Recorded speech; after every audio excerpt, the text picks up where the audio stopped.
প্রবাস এমন একটা জীবন যেখানে প্রতিনিয়ত আমাদের যুদ্ধ করে যেতে হয়। প্রবাস হচ্ছে যে একটা পুরুষের জন্য যুদ্ধের ময়দান। কারণ এখানে বৃষ্টি বাদল যতই ঝড় তুফান হোক, এখানে তোমাকে প্রতিনিয়ত যুদ্ধ করে যেতে হবে।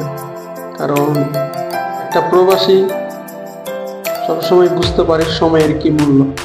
এখানে আজকে 12টি দিন যাবৎ আমাদের যে অবস্থা -10, 12, 6 এরকম অবস্থায় আমাদের ডিউটিতে যেতে হয়। আসলে সময়ের কি দাম, সময়ের কি মূল্য প্রবাসে না আসলে বুঝতে পারতাম না।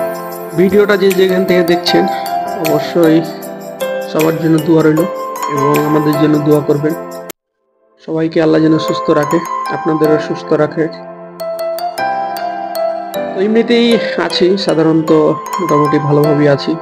এইভাবে আমাদের দিন কাটছে যে একাধ দেশে একাধ নিয়ম, যেরকম দেশে বরফ, অন্য দেশে তাপমাত্রা। প্রবাসীদের এভাবেই জীবন পার করতে হয়।